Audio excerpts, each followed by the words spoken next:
NAC plenary বৈঠকের মাধ্যমে অর্থ অপচয়ের বিরোধীদের অভিযোগ খণ্ডন করলেন প্রদেশ বিজেপির সভাপতি। আম্বেদকর ইস্যুতে কংগ্রেসকে একহাত নিলেন রাজীব ভট্টাচার্য। 21 ডিসেম্বর আগরতলা প্রজ্ঞা ভবনে অনুষ্ঠিত হয়েছে উত্তর পূর্বাঞ্চল পর্ষদের বৈঠকে পৌরোহিত্য করেন কেন্দ্রীয় স্বরাষ্ট্রমন্ত্রী অমিত শাহ।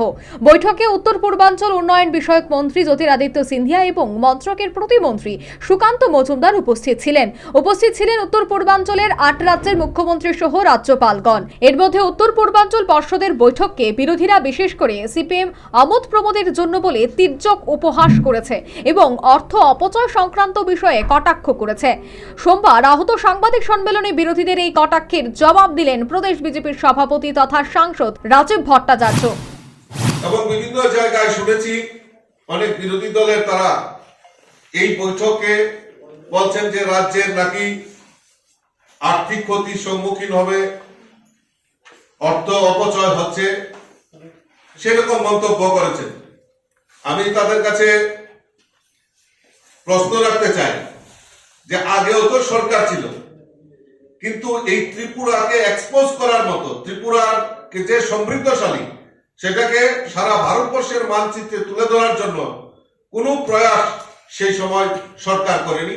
আমাদের সরকার আসার পর একের পর এক প্রকল্পের মাধ্যমেই হোক বা বিভিন্ন পাশাপাশি ডক্টর বি.আর. আম্বেদকরের সম্পর্কে কেন্দ্রীয় স্বরাষ্ট্রমন্ত্রী অমিত শাহের বক্তব্যের জেরে যে তির্যক তৈরি হয়েছে সেই বিতর্কের জবাব দিলেন রাজীব ভট্টাচার্য।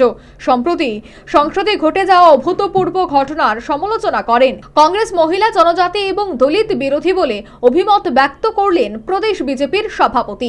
এখানে এই কংগ্রেসী নেতা রাহুল গান্ধী, আমাদের বালেশ্বরের সাংসদ প্রতাপ ষড়ঙ্গী,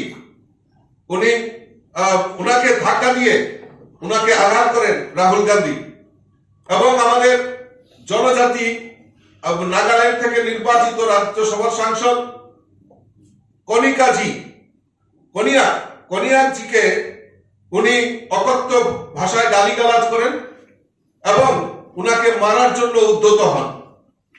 এর থেকে প্রমাণিত হয় যে কংগ্রেস দলিত বিরোধী, কংগ্রেস জনজাতি বিরোধী, কংগ্রেস মহিলা বিরোধী। আর এখানে আগরতলায় বসে বড় বড় প্রেস করা হচ্ছে যে ভারতীয় জনতা পার্টি সংবিধান পরিবর্তন করবে। আমি ধিক্কার জানাই এই কংগ্রেসীদের মনোভাব তার পরিবর্তন। শুধু তাই নয়, সুদূর অতীতে কংগ্রেস ডক্টর বাবা সাহেব আম্বেদকরকে ভারত রত্ন সম্মান দেওয়ার ব্যাপারে অস্বীকার করেছে বলেও তৎকালীন কংগ্রেস নেতৃত্বের সমালোচনা করলেন প্রদেশ বিজেপির সভাপতি। আজকে উনাকে দুইবার নির্বাচনে হারানো হয়েছে।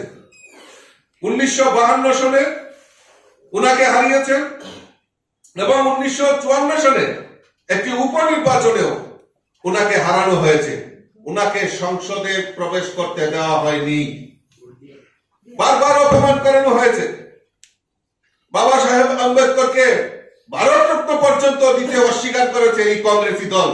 আর আজকে উনারা বাবা সাহেব আম্বেদকরের নিয়ে উনারা বড় বড় কথা বলছেন। আমি প্রশ্ন রাখতে চাই, আজকে সংবিধানের উপর কিভাবে বারবার আঘাত এসেছে।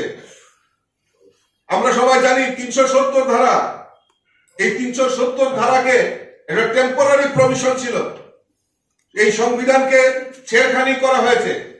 35A লোকসভাতে মানে পার্লামেন্টে কোনো আলোচনা ছাড়াই 35A সেখানে সর্বোপরি উত্তর পূর্বাঞ্চল পর্ষদের বৈঠক সম্পর্কে যারা আমোদ প্রমোদ এবং অর্থ অপচয়ের অভিযোগ তুলেছেন সে সমস্ত বিরোধীদের এক হাত নিলেন প্রদেশ বিজেপি সভাপতি এবং ডক্টর বি.আর. আম্বেদকর ইস্যুতে কংগ্রেস নেতৃত্বকে তুলাধনা করলেন রাজীব ভট্টাচার্য। এছাড়া 22 ডিসেম্বর উত্তর পূর্বাঞ্চল পর্ষদ বৈঠকে সুষ্ঠুভাবে সম্পন্ন হওয়ায় রাজ্যের মুখ্যমন্ত্রী সহ বাকি 7 রাজ্যের মুখ্যমন্ত্রী, রাজ্যপাল এবং অন্যান্য সংশ্লিষ্ট সাধারণকে অভিনন্দন এবং শুভেচ্ছা জ্ঞাপন করেছেন ত্রিপুরা প্রদেশ বিজেপির সভাপতি তথা সাংসদ Rajib Bhattacharya. Bureau report, news vanguard.